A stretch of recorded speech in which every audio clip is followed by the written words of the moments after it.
Good morning students. हमने chapter read किया था गलता लोहा और उसके 5 क्वेश्चन हमने रीड कर लिए थे।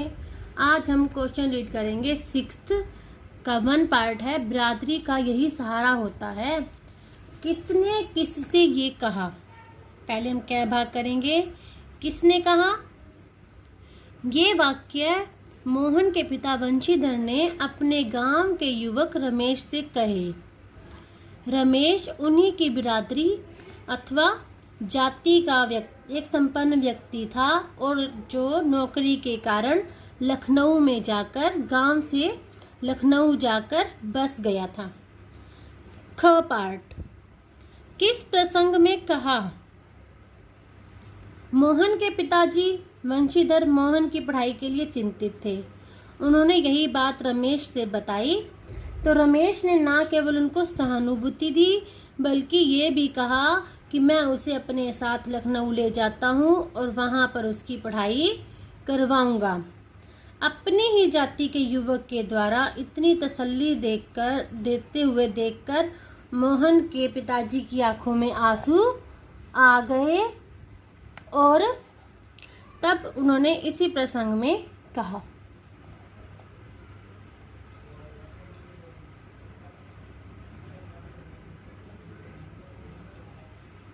ग, किस आशय से कहा? उनके कहने का आशय ये था, जब रमेश ने उनसे कहा कि मोहन को अपने साथ लखनऊ ले जाएगा और वहां जाकर पढ़ाएगा, तो इतना आश्वासन मोहन की पढ़ाई के बारे में सुनकर उन्हें अच्छा लगा और वो जब अपने पिता जो है अपने भावनाएं व्यक्त करते उन्होंने ये बात कही है कि अपनी ही बिरादरी अथवा जाति के लोग ही एक दूसरे की सहायता करते हैं। इस आशय से उन्होंने ये बात कही है। घ पार्ट, क्या कहानी में यह आशय स्पष्ट हुआ है? आशय मतलब कि बिरादरी का यही सहारा होता है, मतलब बिरादरी में जो भाईचारे के लोग होते हैं आपस में एक दूसरे की सहायता करते हैं, यह आशय स्पष्ट हुआ है? नहीं, इस कहानी में यह आशय स्पष्ट नहीं हुआ, क्योंकि हमने देखा कि रमेश मोहन को अपने साथ लखनऊ ले जाता है। वहां जाकर एक तरह से उसका भविष्य उज्जवल होने की जगह पर चौपट हो गया, क्योंकि रमेश मोहन की बिरादरी का होकर भी उसे कोई सहारा नहीं देता है, बल्कि वह उसे वहां जाके पढ़ाने का नाम कहकर ले जाता है और सारा घर का घरेलू कार्य करवाता है। इस प्रकार उसका भविष्य एक तरह से अंधकार में चला गया। रमेश के कारण ही गांव का एक मेधावी छात्र शहर जाकर एक सामान्य छात्र बनकर रह गया था। रमेश ने मोहन को सहारा देने की बजाय उसकी जीवन के साथ खिलवाड़ किया था। तो इस प्रकार इस कहानी में यह आशय स्पष्ट नहीं हुआ है। पार्ट 2, उसकी आंखों में एक सर्जक की चमक थी। कहानी का यह वाक्य किसके लिए कहा गया है? उत्तर, कहानी का यह वाक्य मोहन के लिए कहा गया है। और किस प्रसंग में कहा गया है?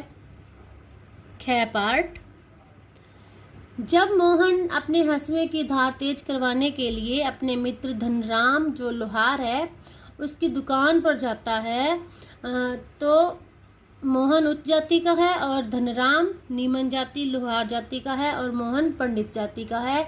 तो ये उच्च जाति के लोग जब इन लोहार जाति के पास जाते हैं तो अपना काम खड़े खड़े ही करवा लेते हैं। वे उनके पास जाकर बैठते भी नहीं हैं। ये अपनी जातिगत भेदभाव बहुत मानते हैं, जबकि मोहन अपने मित्र के साथ जाकर उसकी भट्टी के पास जो वो कार्य कर रहा था उसके पास जाकर बैठ गया।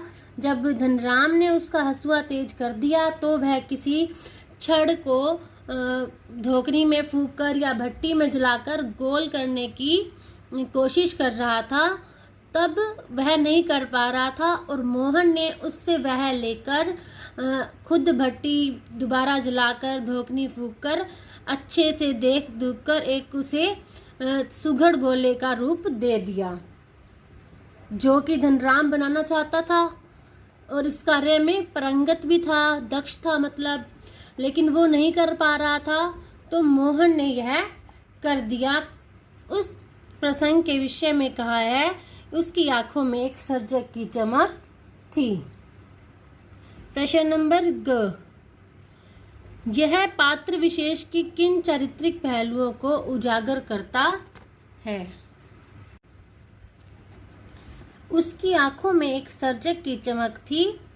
इस वाक्य के माध्यम से मोहन के इस चरित्र का पता चलता है कि वह जातिगत भेदभाव से ऊपर उठ चुका था। अब उसका जातिगत भेदभाव में कोई भी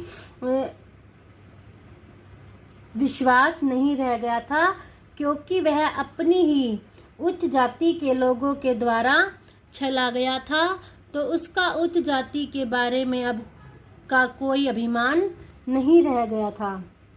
इसके अलावा वह जाति के आधार पर बनाए गए झूठे भाईचारे से नफरत करने लग गया था और उसका चरित्र अब मेहनत करने वाले सच्चे भाईचारे के पक्षधर के रूप में सामने आया है।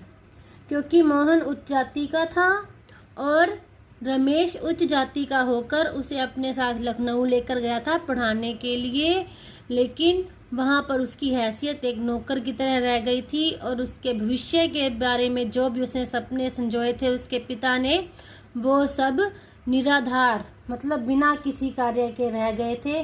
तो उसने वहाँ पर ये तकनीशियन का वर्क सीखा और इन्हीं कारणों से अब वह अपने मित्र धनराम, जो कि एक निम्न जाति का था, उसके साथ बैठकर उसी का काम कर रहा था। लेकिन उसकी आंखों में एक सर्जक जो कुछ निर्माण करता है उसकी चमक थी, ना ही जाति के आधार पर बने हुए झूठ पर कि बड़े लोग जो उच्च जाति के हैं वही किसी का सहारा बनते हैं। धन्यवाद। आज के लिए इतना ही बहुत है और इस क्वेश्चन के संबंध में कोई भी अगर प्रॉब्लम हो तो मुझे कांटेक्ट करें।